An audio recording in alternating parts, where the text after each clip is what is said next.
नोआ वीडियो पे नेले कान आपे जोतो को इन और आले नोआ अल्फा ओमेगा संभाव टीम से खोज अडी रस्क सला तेहिया नोआ हुडिंग और खाटो मचा वीडियो रे आपे जोतो को आतांग दराम पे कना जोतो को जीसु मरांग जय मसीह की ईश्वर बाबा सरहाव हुयुताय उनी दो तिहिन आया कथा अंजोम लगित से आया कथा से तिहिन मोने लगाव लगित अबु जोतो को तार ओक्ते एम का अबुना और आमा जीवन रे दयाव कना आमा जीवन लगी ईश्वर पुंथा मेना तया उना इयते तिहिन नोआ तार ओक्तेम न्याम का और उनिया कथा को अंजोम लगी तिहिन उनी दयाव का मिया जेमन उना अंजोम कते नोआ धरती तड़ाम टुंडेग रे बुगिया कुम चित और आमा जीवन रे बड़िया दो बांग बीच कोम बुगिया के हुयो और ईश्वर दयावाम आदो तिहिन नोआ हुडिंग और खाटो मचा वीडियो होते तिबुन बडाया सनद शस्त्र पुथी बाइबल रे पाठ को खन और उना खोज बुन चिदा ईश्वर तिहिन अबु को जीवन से आमा जीवन लगी चीज मेनजोंग सनाई दिकना और उना को होते ते आम तुलु चीज गलमरा सनाई दिकना मेनका तिहिन आमा मनेजोंग हुयो जरूर कना उनिया कथा रे बोले उनिया कथा दो तिहिन आम चीज ए मिताम कना चीज मार्गदर्शन ए माम कना चीज होरे उदु आम कना उना बाबत रे तिहिन आम हो कोयो होर से आमा मने हो हुयो अड्डी जरूरा कना आदो आम टे नेहर मेना नोआ वीडियो एहब को मुचाद हबी नेल में और मौजते बडाय में मौजते हुदिस में मौजते उना दोहो जुगाव में आमा मने रे नोआ वीडियो आम पहिल दो में नेले कान खाय और बम सब्सक्राइब का तबे ईश्वर कथा को और हो नाम सनाय मिखाय मा सब्सक्राइब का में लाइक में शेयर में और उनका लकाते ईश्वर नोआ कथा रिया वीडियो मिट एटा को हो नाम इचुकुम से बडाय इचुकुम जेमन ईश्वर कथा उनको को बडाय दड़िया आ जीवन रे आको को सरहावी और उनको जीवन रे रस्क और मिटे मरांग गुहा जेमन हुयो नोआ वीडियो तो उनको लिखे कना कोई प्रभु जीसु मसीह अकुरेन बाबंचा इमेंत को आतांग कर दिया और सनद शस्त्र पुथी बाइबल रे कथा को अंजोम ते रस्क को इकौदा जुदी नोआ को मुदरन जुदी आम बांग कान खाएम तया कते नोआ वीडियो दा आलम नेला आम लिगित दो बांग कना मसीह रे दुलड़िया बुया और मिश्रा को ईश्वर बाबा पुंथा दो अति मरांग गया मनवा जीवन लगे प्रत्येक मनवा लगे दया मेना तया प्रत्येक मनवा लगे पुंथा मेना तया और उनी तो मिमिट मनवा को लगी योजना बनावदा पुंथा बनावदा और उना पुंथा उनको जीवन रे पुरवदा और उना पुंथा से लिकाते उनको जीवन रे सुलूक हिजुक कना उना पुंथा लिकाते मिमिट मनवा को चलाव लेनखाय उनिया दया लतार को तहन कना आ धरती तड़ाम टुंडंग रिया मिमिट मुश्किल को ईश्वर बंचावे को कना तबे बांग बिलम कते दिला वीडियो लहा से नेल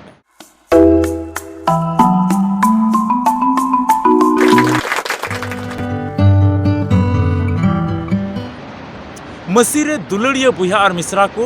ईश्वर बाबा दो आया कथा से लिकाते तिहिन नुआ धरती तड़ाम टुंडंग रे उका दो लेंजेद रिया धरती रे मेना पुन उका दो भावना और चिंता रिया धरती रे मेना पुन से प्रत्येक दिन मनवा जीवन रे आयमा तर दुख तकलीफ आयमा तर मुश्किल तहन कना उना को खोज आया कथा होते ते तिहिन ओवार बोन कना आदो निया उक्तर आमटे हो बाइबल मेना खाज आम हो मा नेल में और बंखाज अडी ध्यान कते अंजोम में और दिशा तो हो काम उना सनद शस्त्र पुथी बाइबल खोज आम तिहिन चीज मिताम कना चिदाते ईश्वर कथा तो आम लगी मिट्टी मसीह बुहा मिश्रा लगी अड्डी जरूरा कना उना सनद शस्त्र पुथी बाइबल रिया कथा को उनिया मन अंतर रे हुयु नोआ मसीह जीवन रे हुयु अड्डी जरूरा कना उना लिकाते ईश्वर आम तुले गालमरा कना उना लिकाते आमे अयुरे में कना उना येते आमा मने दो उना रे हुयु जरूर कना उकारे ईश्वर कथा मेना ओकोया मन अंतर ईश्वर कथा मेना उनी तुलि दो ईश्वर मेनाया उकारे ईश्वर कथा बनुआ उनी तुलि दो ईश्वर बनुया तिहिना नोआ वीडियो रे बन बडाया छल कपट दो चित कना मिता में बडाई कते उना एड़े रोड जहाया बाबत रे से जहाना बाबत रे आमेम बडाया उना जिनिस से उना कथा आमेम बडाया और उना जोतो बडाई कते ओंडे एड़ेम रोडदा से ओंडे आम दो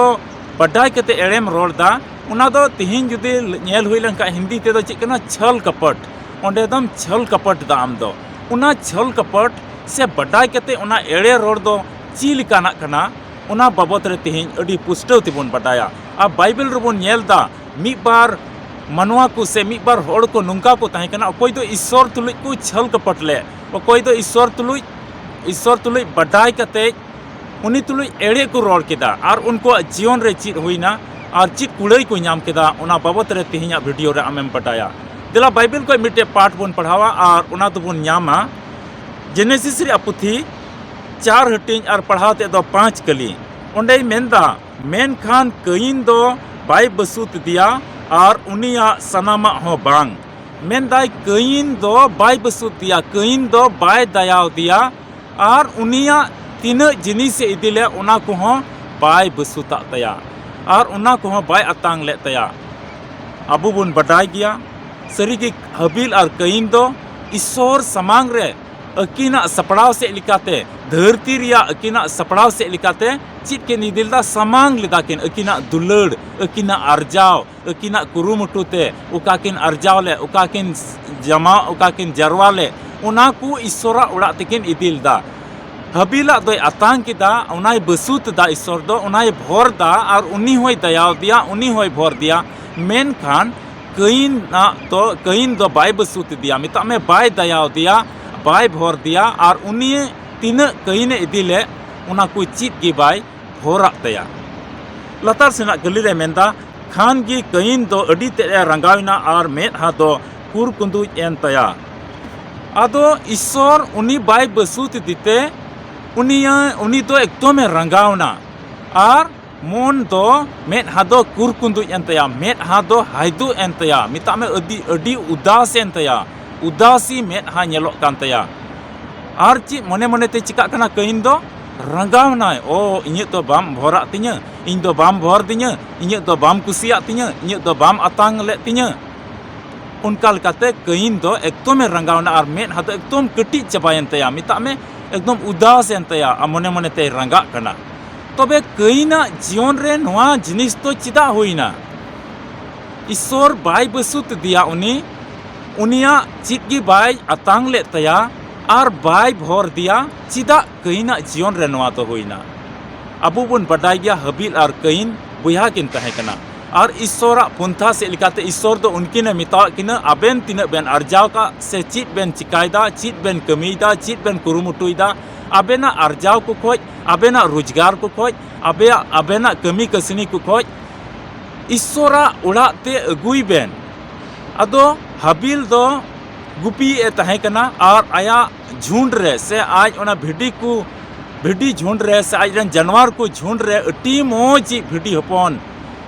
मोटा जोई अटी मरांग जोई ईश्वरा उड़ाते इदी किदिया और ईश्वरा मंदिर रे समांग किदिया ईश्वरा उड़ा रे समांग किदिया अटी मोजी और ईश्वर दो उनाई बसुत दिया मिता में उनी दयाव दिया और उनिया उना कोई अतांग के तया अरे भोर दिया मेनका कईन दो मिटे चाचासी तहे कना और आया फसल खोज एकेन तिजुआ और अडी कटी कटी जोकान अडी गेणे गेणे जोकान अडी मौजते बांग हराव कना मौजते बांग जुआव कना उनकाना बड़ी बड़ी फसल को बचाव कते ईश्वरा उड़ाते इदिव का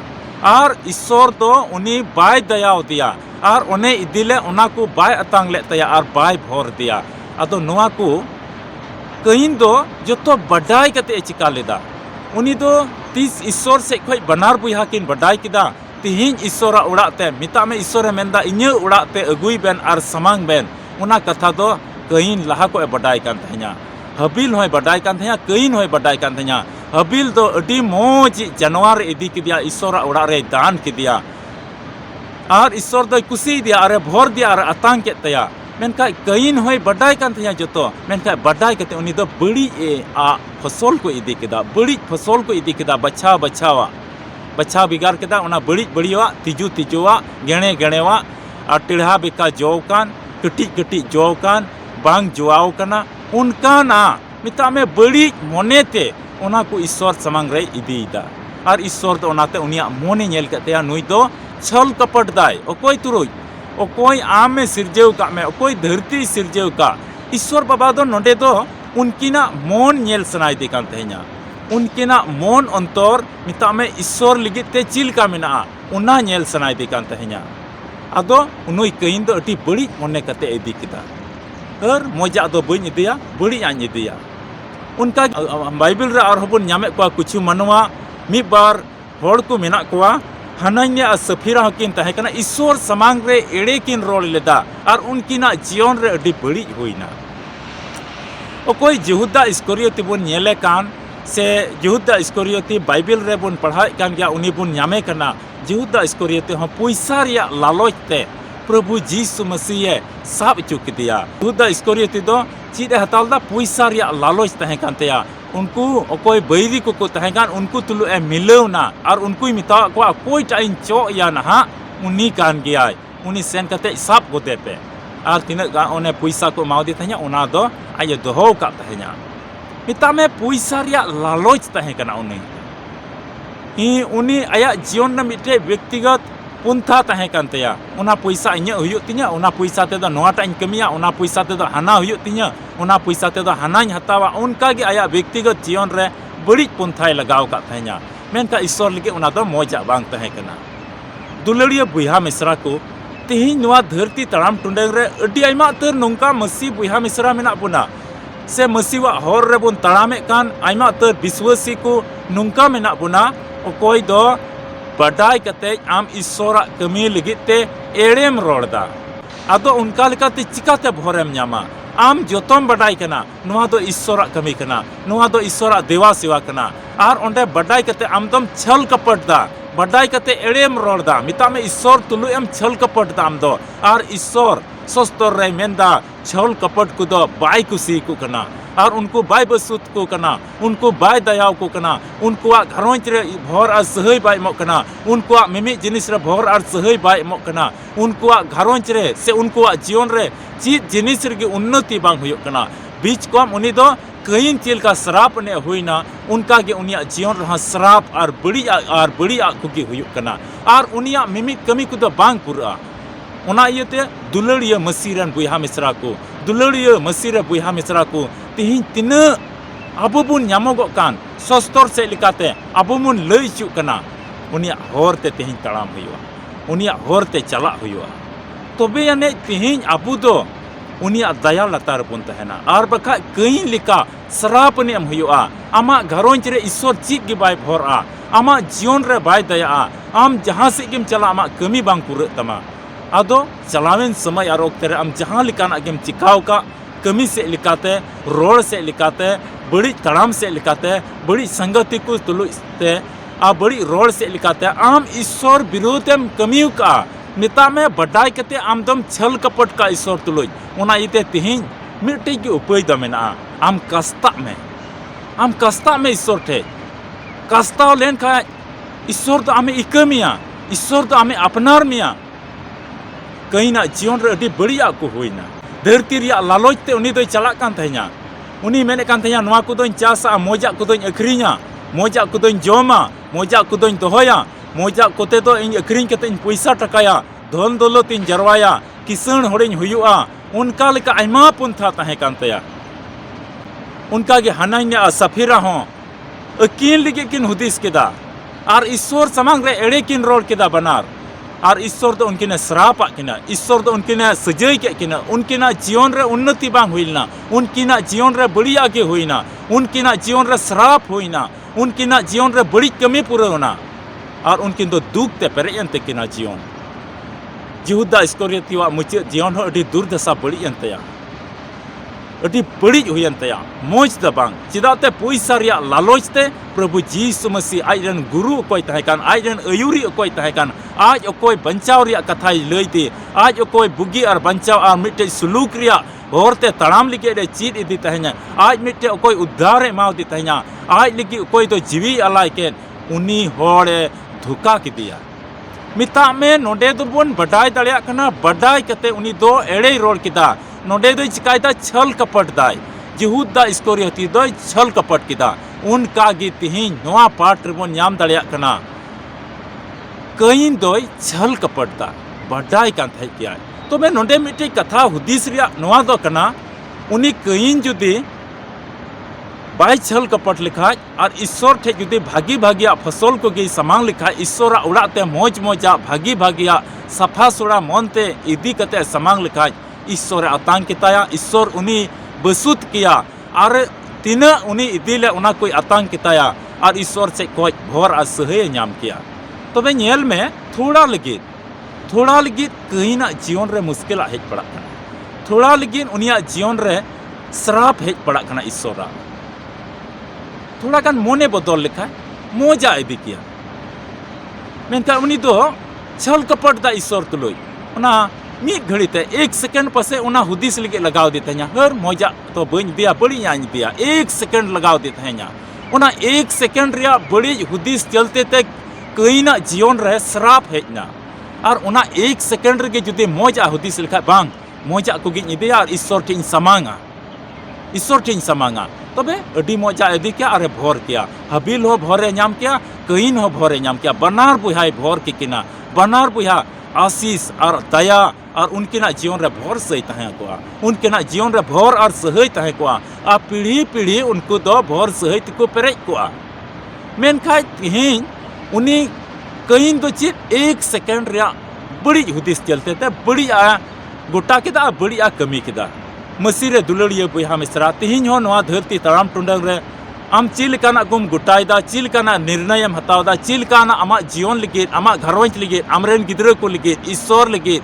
आम चीज एम गुटा जोंग कना आम उना गुटा लहारे हुदिस में कोई जोंग में उना येते प्रत्येक जिनिस नवा धरती तड़ाम टुंडंग रे तीना आमेम कमी उना कमी लहारे आम दो कोई जोंग में ईश्वर उना रे चीज जुबाप आम कना से चीज मिटे होरे उतु आम कना उना चिकाय हुयु तमा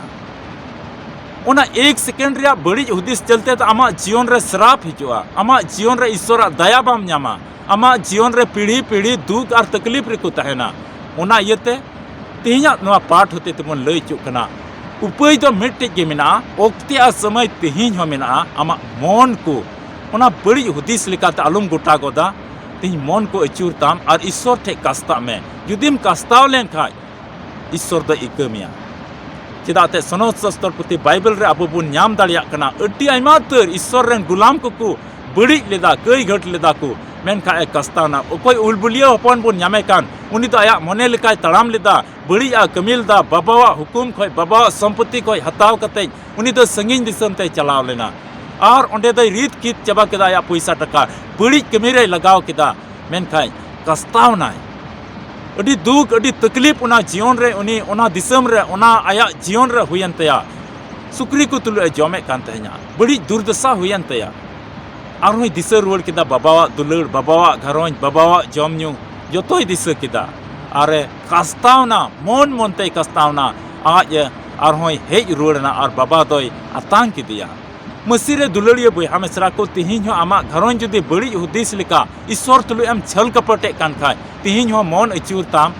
और ईश्वर से रुवाड़ में उनी उलबुलिया हपन लेका तिहिन उनी आतांग मिया और आमे भोर मा जुदी बड़ी रोड से लिकाते बड़ी आम निर्णय दा जुदी बड़ी गति को तुलु दाड़ान से लिकाते आम बड़ी बड़ी आम चली चलंदा आम दो हंडी परवा न्यूज से लिकाते घरोंज रे अबेन जुरी परी तलारे झुगड़ाम एहबदा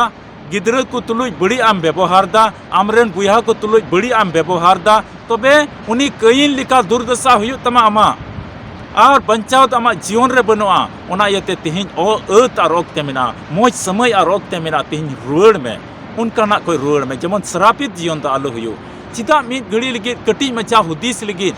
कटी मचा आमेम गुटा जोंग कना और उना गुटा जोंग दो ईश्वर से कोई बांग कना और उनका लेकाते आमरेन गिद्रा दुख रेम न्योरोय को कना थोड़ा गान गिद्रा को लगी हुदिस में थोड़ा गान आमरेन बहु लगी हुदिस में थोड़ा गान आम लगी ते हुदिस जोंग में तिहिन जेमन दुख आ तकलीफ से आमा घरों चालू तहन अतो ओना येते अत रोकते मेना तिन रुवाड़ में और ईश्वर ठे कास्ता में आमे इककमा आमे दयामा और आमे भोरमा आमे बसुतमा आमे भोरमा और आम तीन ईश्वर ठे मी सफा मनतेम समांग ओना को जतोय आतांग तमा ओना येते तिहिन ईश्वर ठे तिनाम समांग आमा घरों रे आमा कलिसिया रे आमा मंदिर रे ईश्वर ठे तिनाम समांगा सफा मनते समांग में सफा मनते ईश्वर लगे एम में तबे उनी दो आमे आतांग मिया आमे गोड़ोमा आमे भोरमा और श्रापित जीवन दो बांग हुयु तमा दयाते पेरेज अकान ईश्वरा दयाते पेरेज अकान जीवन हुयु तमा ईश्वर के आया कथा से लिखाते नोआ हुडिंग कथा अंजम कते आमा मन और अंतर कदम विश्वास कान ईश्वर रे प्रभु जीसु मसीह रे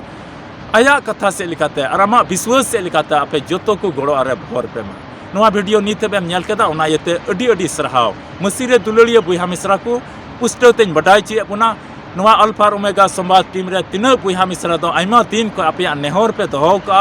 कोई दो मी बछर लहा कोई कोई दो 12 बछर लहा कोई आपे लगे जाव गिले कोई जंगदा आपे हो विश्वास कान तहन पे प्रभु जीसु मसीह दिसई पे क्रूस काट रे आम लगी ते चिलका दुख और तकलीफ पे सहालदा उना तो आमा घरोंच लगी हो तहे कना अमरेन गिदरा को लगी हो तहे कना अबेन जुरी परी लगी हो तहे कना अमरेन गो बाबा लगी हो तहे कना उना कथा विश्वास को में आ जीसु मसीह रे जमाड़ कान तहन में वीडियो तो नोडे गिन मुचादा न्यापाम पुन आर मिटे वीडियो रे और उन हबी कोई जोंग रे तहन तबुन पे जुदी आरहों ईश्वरा कथा बाबत रे बडाय सनाय मिखाय से आमा नेहर को दोह सनाय मिखाय आमा जरूरा नेहर को बाबत रे ईश्वर ठे नेहर सनाय मिखाय तबे नेलो कान नंबर रे संपर्क में आम हो और बडाय जोंग में चिलका नेहर दोह हियुआ उना बाबत रे ताकि तिहिन आमा जीवन रे उका मुश्किल आरेम पड़ाव का उना को बंचाव एम नाम न्यापाम पुन आर मिटे वीडियो रे मा आपे जोतो को इन आर आलिया नो अल्फा ओमेगा संवाद कोई जोंग टीम से खोज जीसु मरांग जय मसीह की।